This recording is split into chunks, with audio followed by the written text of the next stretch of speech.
Hello बच्चों, स्वागत है आपका हमारे YouTube चैनल कॉमर्स वाले सर पर। आज हम फिर से आपके लिए अकाउंटिंग इक्वेशन मतलब कि लेखांकन समीकरण के कुछ नियम लेकर के आए हैं। इन नियमों पर चर्चा हमने की थी अकाउंटिंग इक्वेशन पार्ट 1 पर। पार्ट 2 में हमने आपको बताया था कि ये जो नियम हमने आपको बताए हैं, रूल्स जो हमने आपको बताए, इनका यूज किस तरीके से करना है, और जो नियम रह गए थे उनको बचे हुए नियमों को लेकर के हम आज आपके सामने उपस्थित हैं। तो चलिए स्टार्ट करते हैं। बेसिक से रूल्स हैं, इनको पढ़ने के बाद जो ये हमारा अकाउंटिंग इक्वेशन का पार्ट 4 आएगा उसमें हम लोग इसके न्यूमेरिकल पढ़ करके इस चैप्टर को क्लोज कर देंगे। चलिए तो आगे बढ़ते हैं, और हमारा आज का पहला नियम है लेनदारों को भुगतान किया और देनदारों से भुगतान प्राप्त हुआ। तो सबसे पहले मैं आपको क्लियर कर देना चाहता हूं, लेनदार कौन होते हैं बेटा? तो लेनदार वो व्यक्ति होते हैं जिनसे हमने उधार माल खरीदा है। तो हम उधार माल खरीद करके ले आते हैं तो माल हमारे पास आ जाता है, स्टॉक आ जाता है, लेकिन पैसा तो हमने दिया ही नहीं है। तो भैया फिर वो अंकल, माल तो अपन खरीद लाए, अब वो अंकल हमारे पास आ रहे हैं, क्यों आ रहे हैं? पैसे लेने के लिए आ रहे हैं। तो उस इंसान को हम कहते हैं लेनदार या क्रेडिटर। और देनदार कौन होते हैं? जिनको हम डेटर्स कहते हैं, है ना। तो देनदार वे व्यक्ति होते हैं जो हमें पैसे देने के लिए आते हैं, यानी कि जब हम किसी व्यक्ति को उधार माल बेच देते हैं, फिर वो व्यक्ति कुछ दिनों बाद हमें पैसा देने आता है, तो वो इंसान हमारा डेटर कहलाता है, मतलब देनदार कहलाता है। देनदार जो होते हैं वो संपत्ति पक्ष में लिखे जाते हैं, मतलब कि एसेट्स साइड में लिखे जाते हैं, जबकि जो लेनदार होते हैं मतलब कि क्रेडिटर्स, वो दायित्व मतलब कि लायबिलिटीज पक्ष में लिखे जाते हैं। ठीक है ना। तो चलिए स्टार्ट करते हैं। सबसे पहले तो एक छोटी सी बात लेकर के,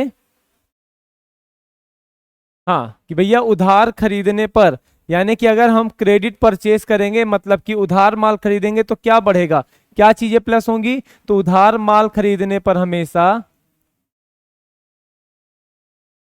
क्रेडिटर्स प्लस होते हैं। और क्रेडिटर्स किसको कहा जाता है? लेनदारों को। क्रेडिटर्स किसको कहा जाता है? लेनदार को। ठीक है ना। अगर हम कुछ भी चीजें उधार खरीद रहे हैं तो उधार खरीदने पर क्रेडिटर्स प्लस होंगे, जबकि उधार बेचने पर डेटर्स प्लस होते हैं। ठीक है ना। डेटर्स मतलब कि देनदार। हाँ, ये दो बातें आपको याद रखनी है। खरीदने और बेचने की एंट्री हमने पार्ट 1 में आपको बता दी थी। आप इसके पार्ट 1 में जा करके फिर से एक बार रिवाइज करना चाहें तो बिल्कुल कर सकते हैं। तो उधार खरीदने पर क्रेडिटर्स प्लस होते हैं, जबकि उधार बेचने पर डेटर्स प्लस होते हैं। ठीक है ना। चलिए आगे बढ़ते हैं। अब हम बात कर रहे हैं कि भैया अपन लोगों ने माल खरीद लिया, माल बेच दिया। अब फिलहाल हम ऊपर के नियम की बात करें तो हमने खरीद तो लिया, अब वो अंकल आए हैं पैसे लेने के लिए, तो हम सोच रहे हैं कि उनका कुछ पैसा पेड कर दे। जब वो अंकल आएंगे हमसे पैसे लेने के लिए तो हम उनको क्या देंगे? पैसे ही देंगे। तो जब पैसे देंगे यानी कैश देंगे तो कैश हमारा क्या हो जाएगा? कम हो जाएगा, मतलब कि कैश जो होगा वो माइनस हो जाएगा। कैश तो माइनस होगा, साथ साथ जो हमारे सर पे कर्जा चढ़ गया था वो कर्जा भी क्या हो जाएगा? कम हो जाएगा। क्यों? क्योंकि जब हमने उधार माल खरीदा था तो 10,000 रुपए की लाइबिलिटीज हमारे ऊपर आ गई थी, मतलब कि 10,000 रुपए का दायित्व तो हमारे सर पर चढ़ गया था। अब 10,000 में से पूरे 10,000 या 8,000 या 6,000 रुपए अगर अपन पेड कर देते हैं तो ऐसी कंडीशन में हमारा जो कर्जा है, हमारी जो लाइबिलिटीज है वो क्या हो जाएगी? कम हो जाएगी। तो यहां पर आप ध्यान देंगे कि जब हम लेनदारों को भुगतान करेंगे यानी कि क्रेडिटर्स को पेमेंट कर देंगे, तो क्रेडिटर्स को पेमेंट करने के बाद सबसे पहली बात तो हमारा कैश कम हो जाएगा, यानी कैश माइनस होगा क्योंकि पैसे हम दे रहे हैं, और साथ में हमारा कर्जा भी माइनस हो जाएगा। मतलब कि कर्जा कौन कौन दिया था हमको? क्रेडिटर्स। तो अगर ऐसा कुछ आता है तो ऐसी कंडीशन में आप कैश और क्रेडिटर्स दोनों को माइनस करेंगे। कैश एसेट साइड में आएगा और क्रेडिटर्स जो है वो कहाँ आएगा? आपका लायबिलिटी साइड में। नेक्स्ट बात कर रहे हैं देनदारों से भुगतान प्राप्त हुआ।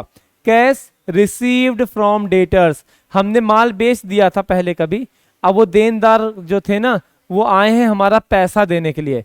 तो अब कोई व्यक्ति हमें पैसा देने के लिए आया है, तो जो व्यक्ति हमें पैसा देने के लिए आता है तो वो देनदार कहलाता है। और जब वो हमें पैसा देगा आके तो हमारा कैश क्या हो जाएगा? बढ़ जाएगा। सबसे पहली बात, अगर देनदारों से भुगतान मिलेगा मतलब डेटर्स से अगर हम कैश रिसीव करेंगे तो ऐसी कंडीशन में हम कैश को क्या कर देंगे? प्लस कर देंगे, क्योंकि पैसा हमारे पास आ रहा है। साथ में वो जो देनदार थे जिनके ऊपर 20,000 रुपए का कर्जा चढ़ा हुआ था, है ना, हमने चढ़ा दिया था, हमने उनको 20,000 रुपए का माल बेचा था, तो डेटर्स में 20,000 रुपये शो हो रहा था, क्योंकि वो अभी तक उन्होंने पैसा नहीं दिया था। अब वो आ करके आज उन्होंने पैसा दे दिया है, तो ऐसी कंडीशन में क्या हो जाएगा, डेटर्स जो थे उनकी वैल्यू क्या हो जाएगी, कम हो जाएगी। क्यों? क्योंकि 20 में से 15,000 रुपये उन्होंने दे दिया, तो कैश हमारे पास प्लस होगा, साथ में जो डेटर्स हैं, जो देनदार का कॉलम था, वो क्या हो जाएगा, माइनस हो जाएगा। और कैश भी हमारा संपत्ति पक्ष में आता है, और डेटर्स जो है वो भी हमारा संपत्ति मतलब कि एसेट साइड में लिखा जाता है। हमने आपको एक नियम और बताया था कि जब दोनों चीजें, अगर एक एसेट्स साइड की है दूसरी लायबिलिटी साइड की है, तो या तो दोनों माइनस होंगे या तो दोनों प्लस होंगे। और हमने दूसरी बात बताई थी, अगर दोनों की दोनों चीजें एसेट्स साइड की ही होंगी या दोनों चीजें आपकी लायबिलिटी साइड की हैं, तो ऐसी कंडीशन में एक प्लस होगा और दूसरा क्या होगा, माइनस। मेरे ख्याल से ये बात आपको समझ में आ गई होगी कि क्रेडिटर्स को अगर पेमेंट कर रहे हैं तो कैश जाएगा, साथ में क्रेडिटर्स भी कम हो जाएंगे। और अगर डेटर्स को से पेमेंट प्राप्त कर रहे हैं, डेटर्स से कैश रिसीव कर रहे हैं, तो कैश आएगा लेकिन डेटर्स तब भी कम हो जाएंगे। ये लोग जब पेमेंट करेंगे तो इनका पैसा क्या हो जाएगा, कम हो जाएगा। जबकि अगर हम बात करें खरीदने बेचने की, तो उधार खरीदेंगे तो क्रेडिटर्स तो प्लस होगा, और अगर उधार बेचेंगे तो डेटर्स तो प्लस होंगे, मतलब कि होंगे ही होंगे। चलिए, ये एक रूल रह गया था पार्ट 1 में, तो हमने इसको बता दिया। अब हम बात करने वाले हैं आज आप लोगों से इनकम और एक्सपेंसेस के बारे में। बड़े ही ध्यान से सुनने और समझने का प्रयास कीजिएगा। इनकम क्या होती हैं आपकी और एक्सपेंसेस क्या होते हैं। सबसे पहली बात, इनको हम पहचानेंगे कैसे। नाम तो लगभग सेम होते हैं, जैसे कि अगर आपको आपके क्वेश्चन में लिखा हुआ है रेंट रिसीव्ड, किराया मिला, रेंट मतलब किराया, रिसीव्ड मतलब मिला या प्राप्त हुआ। अगर आप रेंट रिसीव कर रहे हैं मतलब ये आपकी इनकम है, आपको किराया मिल रहा है। वहीं अगर लिखा हुआ है रेंट पेड, तो फिर ये क्या हो जाएगा, आपका एक्सपेंस हो जाएगा, क्योंकि हम किराया यहां पर चुका रहे हैं। ऐसे ही दूसरा दिया गया है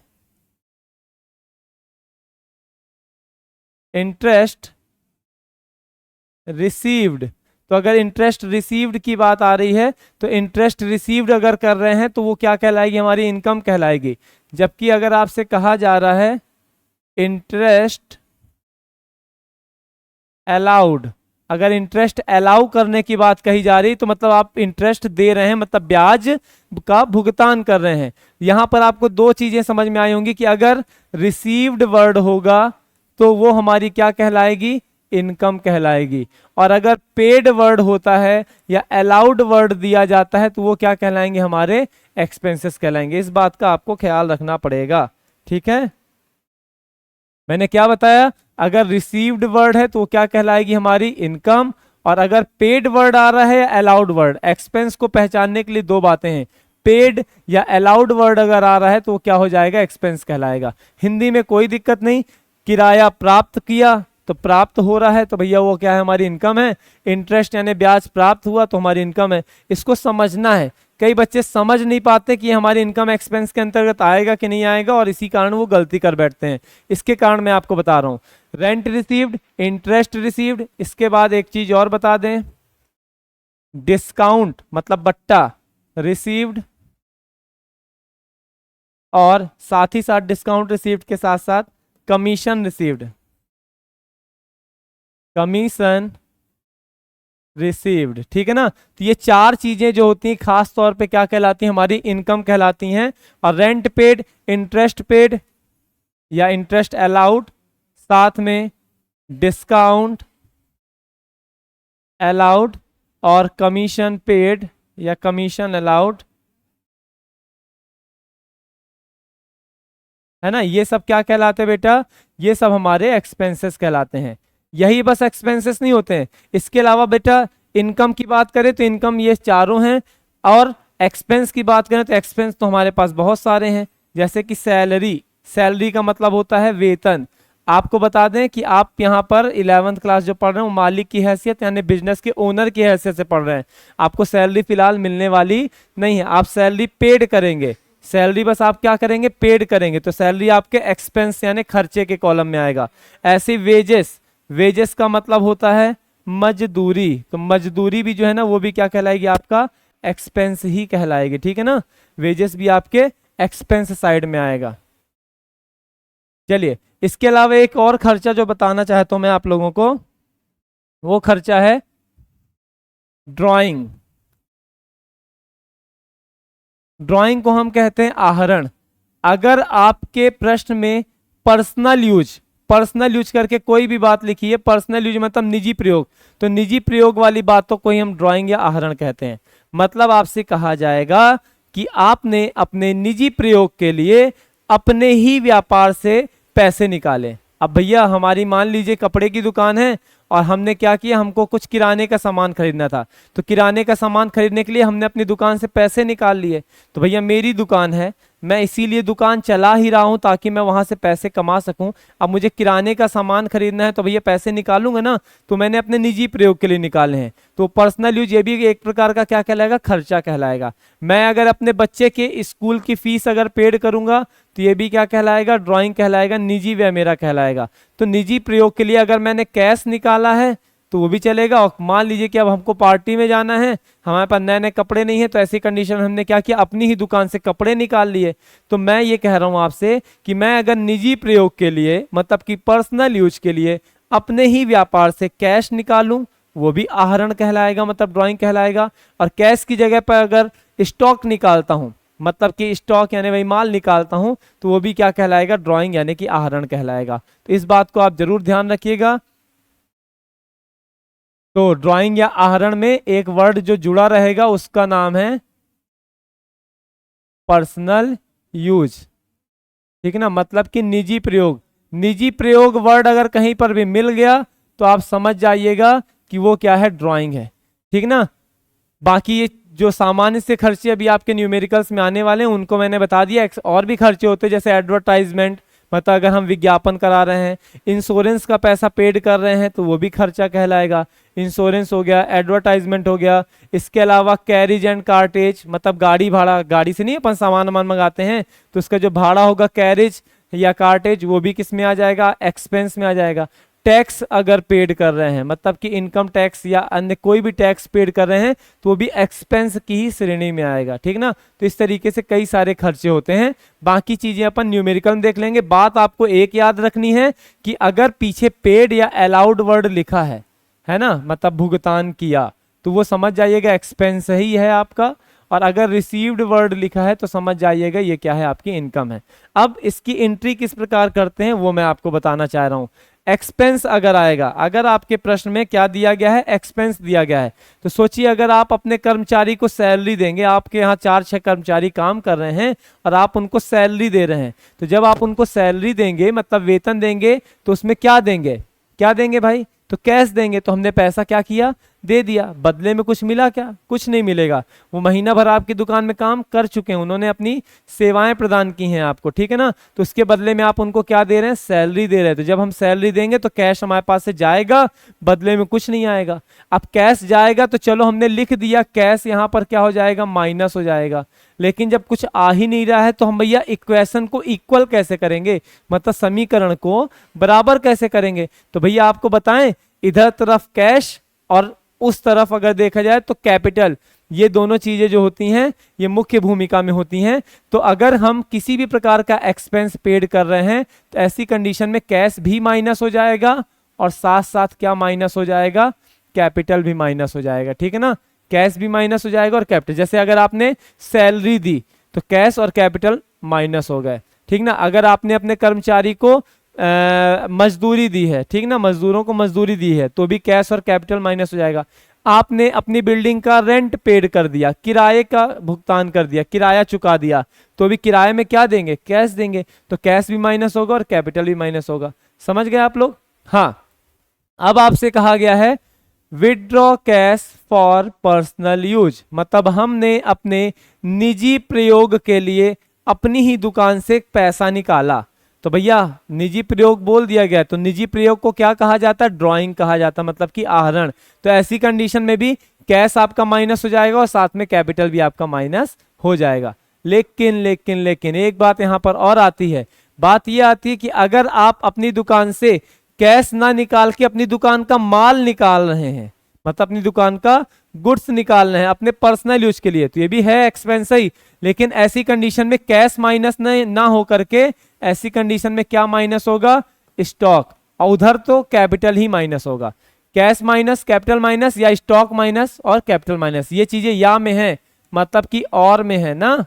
और कभी कभी तो और ज्यादा बड़ी बात आ जाती है कि आपने 2000 रुपए कैश भी निकाले और 2000 रुपए का आपने स्टॉक भी निकाला, तो कैश माइनस होगा 2000 रुपए, स्टॉक माइनस होगा 2000 रुपए, साथ में उधर से कैपिटल माइनस होगा कितना, 4000 रुपए। तो दोनों तरफ का जो समीकरण जो था वो कैसा आ जाएगा, इक्वल इक्वल आ जाएगा, ठीक है ना। तो एक्सपेंस की कोई भी एंट्री होगी तो कैश और कैपिटल माइनस होंगे, और अगर आप पैसे की जगह पर अपनी दुकान का माल निकाल रहे हैं, गुड्स निकाल रहे हैं, तो ऐसी कंडीशन में स्टॉक और कैपिटल जो है वो दोनों के दोनों माइनस हो जाएंगे। चलिए जस्ट अपोजिट, अब आपको किराया मिल रहा है, तो भैया किराए में क्या मिला, तुम्हारे पास बहुत बड़ी बिल्डिंग थी, आधे पे तुमने बिजनेस कर लिया और आधे पे आपने क्या किया भैया, किराए से उठा दिया, आपने रेंट पर दे दिया। अब आपको वो रेंट मिल रहा है, किराया मिल रहा है, तो किराए में आपको क्या मिलेगा, किराए में आपको कैश मिलेगा, तो कैश तो आएगा ना भैया। तो जब कैश आएगा तो कैश क्या हो जाएगा ऐसी कंडीशन में, प्लस।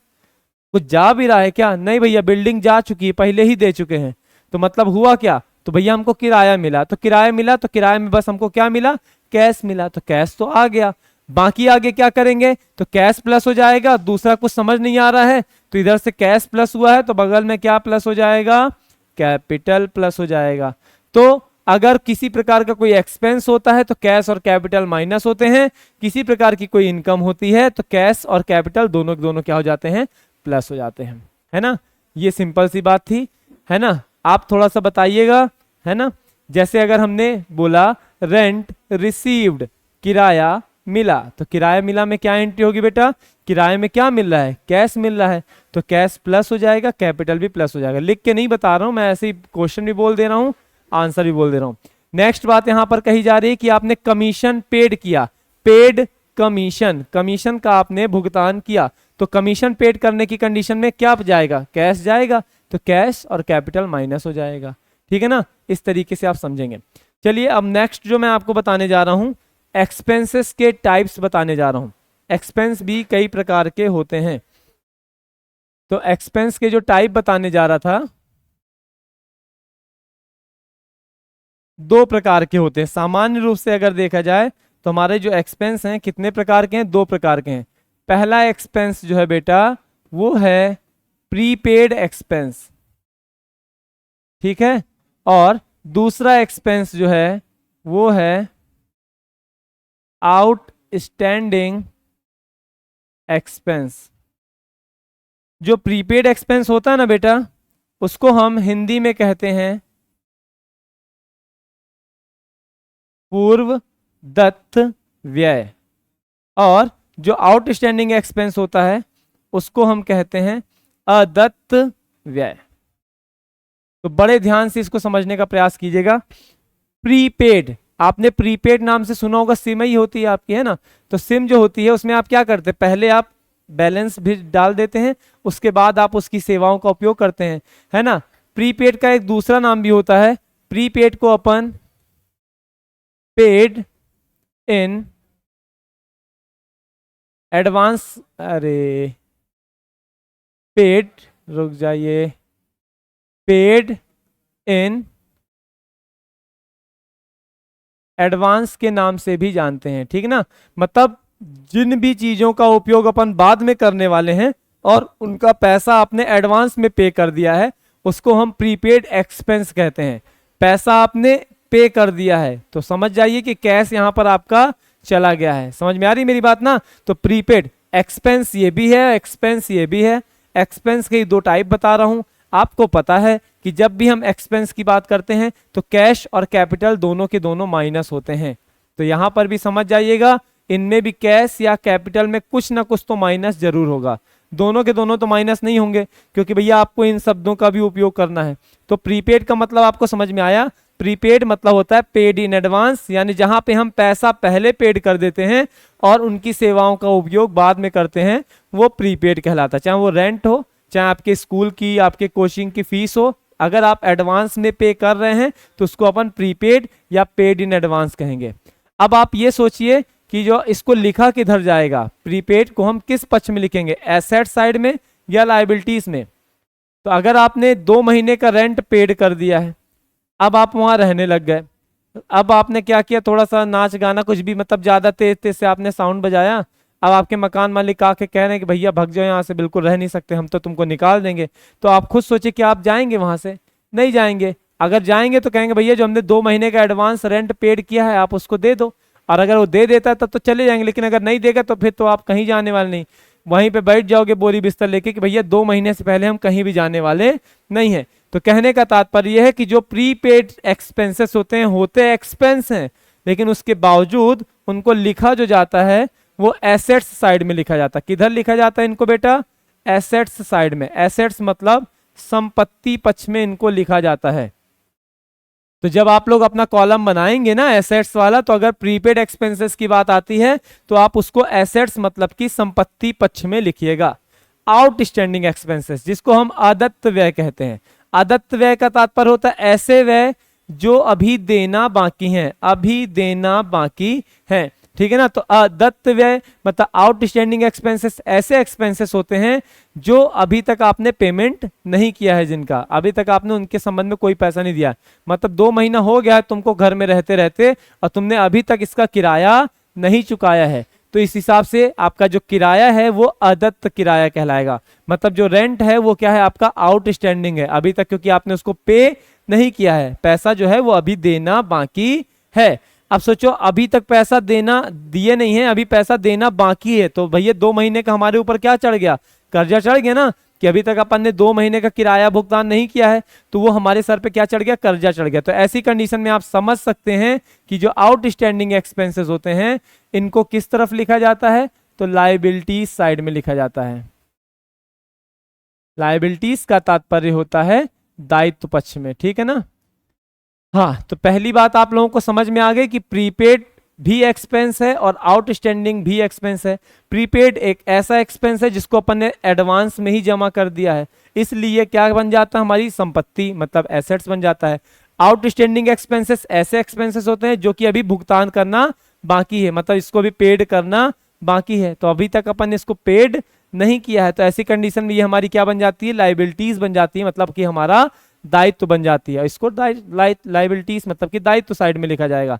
अगली बात बताएं आपको, अगर प्रीपेड एक्सपेंसेस आ गए हैं आपके क्वेश्चन में तो समझ जाइए प्रीपेड एक्सपेंसेस ऑलरेडी हमेशा क्या होंगे? प्लस होंगे। और आउटस्टैंडिंग एक्सपेंस की बात की गई है तो भी आउटस्टैंडिंग एक्सपेंस हमेशा प्लस होंगे, यानी एक्सपेंस चाहे प्रीपेड हो, एक्सपेंस चाहे आउटस्टैंडिंग हो, हमेशा प्लस ही होगा। अब आप कहोगे सर अभी आप कहते हैं एक्सपेंस में माइनस होता है, तो हम कहें हाँ भैया एक्सपेंस में क्या क्या माइनस होता था? तो एक्सपेंस में माइनस होता था कैश, और क्या माइनस होता था? कैपिटल। तो यहां पर भी कैश या कैपिटल में कुछ ना कुछ माइनस होगा। अब क्या माइनस होगा आप खुद देखिए। अगर आपने एडवांस में रेंट पेड कर दिया, क्वेश्चन है पेड रेंट इन एडवांस, अग्रिम किराया चुकाया, मतलब एडवांस में किराया चुकाया। तो जब एडवांस में किराया दोगे जाके तो किराए में क्या दोगे जाके? कैश देंगे जाके। क्या देंगे जाके? कैश। तो ऐसी कंडीशन में क्या माइनस हो जाएगा? कैश माइनस हो जाएगा, और वो माइनस होकर के कहां चला जाएगा? आपके प्रीपेड एक्सपेंसेस में। तो प्रीपेड एक्सपेंसेस जो हैं वो क्या हो जाएंगे? प्लस हो जाएंगे। आपसे बोला गया प्रीपेड इंश्योरेंस, बीमा, पूर्वदत्त बीमा, बीमा का पैसा आपने एडवांस में दे दिया है, जो बीमा की किस्त जो थी वो आपने पेड कर दी है, तो भैया कैश चला जाएगा, और प्रीपेड तो हमेशा प्लस ही होता है। और एक नियम याद करिए, अभी थोड़ी देर पहले भी मैंने बताया था, अगर एक चीज एसेट्स साइड की है दूसरी चीज लायबिलिटी साइड की, तो दोनों प्लस होंगे या दोनों माइनस होंगे। लेकिन अगर दोनों की दोनों चीजें एसेट्स साइड की हैं तो एक प्लस होगी और दूसरी क्या होगी? माइनस होगी।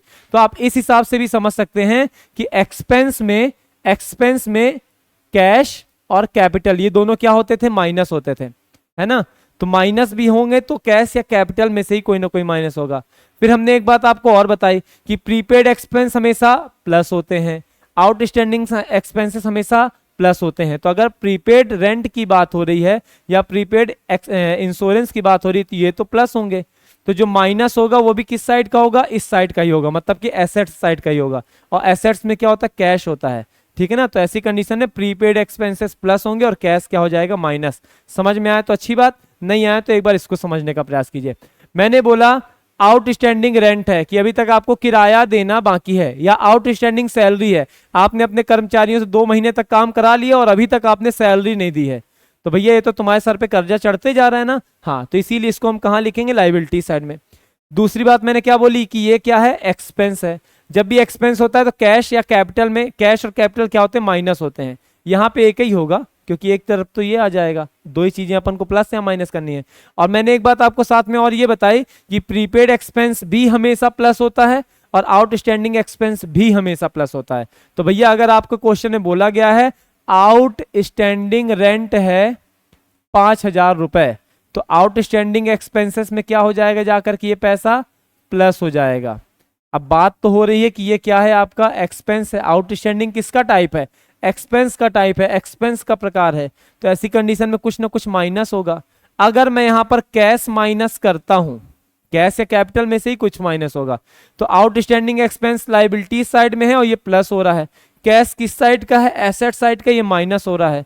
तो सोचो इधर तरफ पैसा ऊपर जा रहा है, इधर नीचे जा रहा है, तो क्या ऐसा संभव है, नहीं संभव है। तो इसलिए अपन क्या करेंगे बेटा, अगर आउटस्टैंडिंग एक्सपेंस प्लस हो रहे हैं तो ऐसी कंडीशन में कैपिटल को क्या कर देंगे, माइनस कर देंगे। तो कैपिटल आपकी माइनस होगी और आउटस्टैंडिंग एक्सपेंस क्या है, प्लस होंगे, है ना। आप नहीं समझ में अगर आ रहा होगा थोड़ा बहुत भी, अगर इसमें दिक्कत जा रही होगी तो थोड़ा सा छोटा सा नियम है। नियम यह है कि प्रीपेड एक्सपेंस हो या आउटस्टैंडिंग एक्सपेंस हो, दोनों के दोनों एक्सपेंस हमेशा क्या होते हैं, प्लस होते हैं। और एक्सपेंस की बात आ रही है तो एक्सपेंस तो भैया माइनस होंगे ही होंगे, चाहे आपका कैश माइनस हो जाए या तो आपकी कैपिटल माइनस हो जाए। चलिए थोड़ा सा इनकम और समझ लेते हैं, दोनों को समझेंगे तो आपको शायद और ज्यादा अच्छे से समझ में आए। जिस तरीके से एक्सपेंस दो प्रकार के होते हैं बेटा, उसी तरीके से हमारी इनकम भी दो प्रकार की होती है। जैसे एक्सपेंस दो प्रकार के होते हैं वैसे हमारी इनकम भी दो प्रकार की होती है। पहली इनकम क्या होती है आपकी, पहली इनकम होती है एक्रूड इनकम और दूसरी होती है अनएक्रूड इनकम या अन अर्न इनकम। जो बेटा आपकी एक्रूड इनकम होती है इसको हम कहते हैं उपार्जित आय।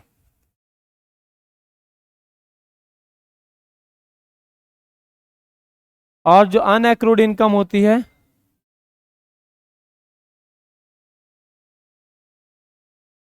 उसको कहा जाता है अनुपार्जित आय। अब ये क्या होता है, वैसे तो आप इसका अर्थ निकालें तो इसके अर्थ से ही आपको समझ में आ जाएगा कि उपार्जित आय हो रही है कि अनुपार्जित आय हो रही है और क्या कैसे हो रही है, ठीक है ना। चलिए समझने का प्रयास करते हैं, है ना। इनकम के हमने दो टाइप बताए, पहला क्या था एक्रूड इनकम और दूसरा क्या है आपकी अनएक्रूड इनकम।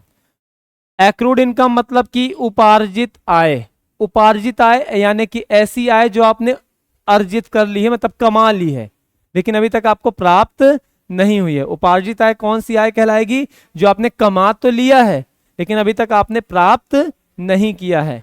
और अनअर्न्ड, नाम से ही समझ में आ रहा, अनअर्न्ड मतलब कि अनअर्न्ड इनकम एक ऐसी इनकम होती है, अनउपार्जित आय एक ऐसी आय होती है जो हमने क्या किए, प्राप्त तो कर ली है लेकिन अभी तक हमने उसको कमाया नहीं है। इसी को हम कहते हैं, जैसे कि प्रीपेड को आप क्या कहते हो, पेड इन एडवांस, वैसे ही इस इनकम को कहा जाता है रिसीव्ड इन एडवांस, मतलब कि अग्रिम प्राप्त आय। एडवांस को अपन हिंदी में अग्रिम कहते हैं, तो अग्रिम प्राप्त आय कहा जाता है इसको। अब आप खुद सोचिए बेटा, आपने पेड किया है, यानी अगर हम एक व्यक्ति अगर एडवांस में पैसा दे रहा है तो दूसरा कोई ना कोई व्यक्ति ऐसा भी होगा जो एडवांस में पैसा ले रहा होगा। तो अगर आप पैसा एडवांस में दे रहे हो, आपने 2 महीने की फीस हमको क्या कर दी, एडवांस में दे दी, तो वो आपने क्या कर दिया, आपको खर्चा था, आपको फीस तो देनी ही पड़ती, 2 महीने बाद देनी पड़ती, तो 2 महीने बाद की जगह पे आप आज ही दे रहे हो। तो ऐसी कंडीशन में क्या हो जाएगा, आपके लिए वो एक्सपेंस है, आपने एडवांस में पे कर दिया तो प्रीपेड एक्सपेंस हो गया। मुझे फीस तो मिलती ही, आज नहीं मिलती तो 2 महीने बाद मिलती, लेकिन जो 2 महीने बाद पैसा मुझे मिलने वाला था वो मुझे आज ही मिल गया है। मैंने अभी तो पढ़ाना शुरू भी नहीं किया और आपने मुझे फीस क्या की, दे दी। तो ऐसी कंडीशन को क्या कहा जाए, रिसीव्ड इन एडवांस। अब अगर मैं आपको पढ़ाता हूं तब तो ठीक है, वो उस पैसे पे मेरा अधिकार हो जाएगा, लेकिन अभी नहीं, 2 महीने बाद। लेकिन अगर मैं आप लोगों को नहीं पढ़ा पाया किसी भी कारणवश, तब तो मुझे वो पैसे वापस करने पड़ेंगे। है ना। तो इसीलिए इस आय को यानी अनअर्न्ड इनकम को, मतलब कि अनुपार्जित आय को क्या कहा जाता है, आपका दायित्व पक्ष में लिया जाता है। ये हमारी क्या कहलाएगी, लायबिलिटीज कहलाएगी। ये जो है ये क्या कहलाएगी, आपकी लायबिलिटीज, मतलब कि दायित्व कहा जाएगा, ठीक है ना। और एक्रूड इनकम को क्या कहा जाएगा, एसेट्स कहा जाएगा। ये एक्रूड इनकम मतलब कि उपार्जित आय जो है वो क्या कहलाएगी, आपकी संपत्ति कहलाएगी, और अनुपार्जित आय जो है वो आपकी लायबिलिटीज मतलब कि दायित्व कहलाएगा। मैंने क्या बताया, आपको मेरे ख्याल समझ में आया होगा कि अनअर्न्ड इनकम एक ऐसी इनकम होती है जिसमें हमने क्या किया, पैसा पहले ही प्राप्त कर लिया है लेकिन अभी तक मैंने आपका काम नहीं किया है। रेंट की ही बात करें, अगर अनअर्न्ड रेंट होता है मतलब कि अग्रिम प्राप्त किराया है, यानी कि rent received in advance, advance में आपने किराया प्राप्त कर लिया है, तो ऐसी कंडीशन में क्या हो जाएगा कि ये आपका दायित्व बन जाएगा। अब आप उस किराएदार को 2 महीने तक नहीं निकाल सकते अगर आपने उस पैसे का यूज कर लिया है, और अगर आपने उस किराएदार को निकाला तो वो आपको पैसा देना पड़ेगा। तो इसीलिए मैं कह रहा हूं कि ये अनअर्न्ड इनकम जो होती है वो लायबिलिटीज मानी जाती है, कि मैंने अगर आपसे 2 महीने की फीस ले ली है तो 2 महीना मुझे पढ़ाना ही पड़ेगा। अब ये मेरा दायित्व है, ये मेरी लायबिलिटीज है, ये मेरी रिस्पॉन्सिबिलिटीज है कि मैं 2 महीने तक अब आपका काम करूं, ठीक है ना। तो अनअर्न्ड इनकम ऐसी इनकम है जो हमने एडवांस में प्राप्त कर ली है, ठीक ना। और एक्रूड इनकम, उपार्जित आय आपकी ऐसी आय है कि 2 महीना मैं पढ़ा चुका हूं, अब तो कोई टेंशन ही नहीं है, 2 महीने की फीस तो मुझे मिल ही करेगी, और अब मुझे कुछ काम करने नहीं पड़ेगा क्योंकि 2 महीने तक मैं ऑलरेडी आपका काम कर चुका हूं, अब सिर्फ मेरा ही फायदा होने वाला है। तो एक्रूड इनकम जो होती है, अभी तक हमने कमा लिया है पैसा, 2 महीने में पढ़ा चुका हूं मतलब मैंने पैसे कमा लिए हैं, लेकिन अभी तक मैंने रिसीव नहीं किए हैं, तो इसीलिए ये एसेट साइड कहलाए। जब भी होगा तो बस पैसा मिलेगा, बदले में मुझे कुछ काम करना नहीं पड़ेगा। तो आपको एक बात और बता दूं मैं कि एक्रूड इनकम हो ये भी हमेशा क्या होगी, प्लस होगी, चाहे अनअर्न्ड इनकम हो तो ये भी हमेशा क्या होगी, प्लस होगी। कहने का तात्पर्य यह है कि जैसे कि पिछली स्लाइड में आपने देखा, प्रीपेड एक्सपेंस अगर आ गया आपके क्वेश्चन में, प्रीपेड और एक्सपेंस की जगह किसी भी एक्सपेंस का नाम हो, इनकम की जगह किसी भी इनकम का नाम हो जाए, है ना, तो मैं ये कह रहा हूं प्रीपेड एक्सपेंस होगा तो भी प्लस होगा, आउटस्टैंडिंग एक्सपेंस होगा तो भी प्लस होगा, एक्रूड इनकम होगी तो हमेशा प्लस में ही जाएगी, अनएक्रूड इनकम होगी या अनअर्न्ड इनकम होगी तो भी हमेशा किस में जाएगी, प्लस में जाएगी। हाँ, लेकिन अगर बात एक्सपेंस की हो रही है तो एक्सपेंस में आपका कैश या कैपिटल कुछ ना कुछ माइनस जरूर होगा, है ना। एसेट साइड में कैश माइनस होगा, लायबिलिटी साइड में कैपिटल माइनस होगा। लेकिन अब यहां पर बात आ रही है, हाँ बात आ रही इनकम में, यहां पे अगर सामान्य सी इनकम की बात करें कि अगर आपको किराया मिलता था तो आप क्या क्या प्लस करते थे, चौथी स्लाइड में मैंने आपको बताया था, कैश प्लस कैपिटल प्लस। आपको ब्याज मिला, कैश प्लस कैपिटल प्लस, आपको इंटरेस्ट मिला, कैश प्लस कैपिटल प्लस। तो यहां भी बेटा एक चीज तो इन्हीं में से कोई प्लस हो जाएगा और दूसरा कैश या कैपिटल में कुछ ना कुछ प्लस होगा। अब आपकी एक्रूड इनकम समझिएगा ना, बस ये लास्ट स्लाइड है। आपकी एक्रूड इनकम जो है ये तो क्या होगी, प्लस ही होगी, क्योंकि accrued income, unaccrued income, prepaid expenses, outstanding expenses ये हमेशा प्लस होते हैं, तो एक्रूड इनकम तो क्या हो जाएगी, प्लस हो जाएगी। अब एक्रूड इनकम में पैसा आपको मिल गया है ना, एक्रूड इनकम में पैसा मिल गया है क्या, नहीं मिला है। एक्रूड इनकम वो इनकम है जो मैं कमा चुका हूं लेकिन अभी तक मुझे पैसा नहीं मिला है, लेकिन हाँ मैं मान सकता हूं कि पैसा मुझे मिलेगा, तो ऐसी कंडीशन में मेरी कैपिटल क्या हो जाएगी, प्लस हो जाएगी। और अगर मान लो कि मैं अगर कैश प्लस करता हूं तो तुम खुद सोचो, एक ही साइड की दोनों चीजें प्लस हो सकती हैं क्या, नहीं हो सकती। एक्रूड इनकम आपकी एसेट्स है, संपत्ति है बेटा, तो क्या सोचो एक ही तरफ की दोनों चीजें प्लस हो सकती हैं, नहीं हो सकती हैं।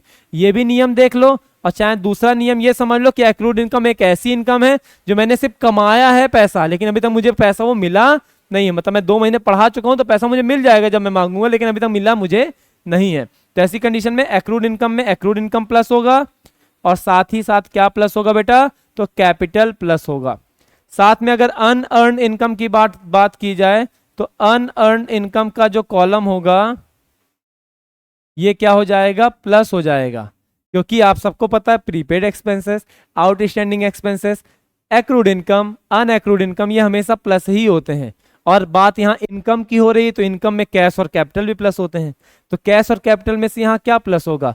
तो अनअर्न इनकम एक ऐसी इनकम होती है जो आपने एडवांस में रिसीव कर ली है, आज ही आज आप आए हैं और आज ही आज आपने क्या कर दिया, कैश यहाँ पर पेमेंट कर दिया है। तो जब कैश आपने पेड कर दिया है तो स्वाभाविक सी बात है मैंने कैश रिसीव कर लिया है, तो यहाँ पे मेरे पास कैश भी प्लस हो जाएगा, ठीक है ना। तो अनएक्रूड इनकम का रूल जो है अनअर्न इनकम प्लस हो जाएगी, कैश भी प्लस हो जाएगा, और एक्रूड इनकम में एक्रूड इनकम प्लस हो जाएगी, साथ में कैपिटल भी प्लस हो जाएगी, ठीक है ना। ये साधारण से नियम थे।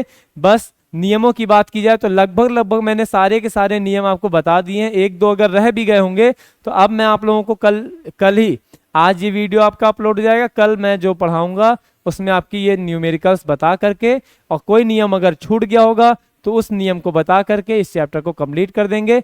हाँ, बस आपसे इतनी सी गुजारिश है कि फर्स्ट वीडियो और थर्ड वीडियो यानी फर्स्ट पार्ट थर्ड पार्ट इसमें पूरे के पूरे रूल्स हैं। जब भी आप अपने नोट्स बनाइएगा तो पहले सारे के सारे रूल्स नोट करिएगा, उसके बाद ही आप न्यूमेरिकल लिखिएगा, ठीक है। चलिए, जब तक हमारा अगला वीडियो आता है तब तक के लिए ऑल द बेस्ट, मिलते हैं फिर।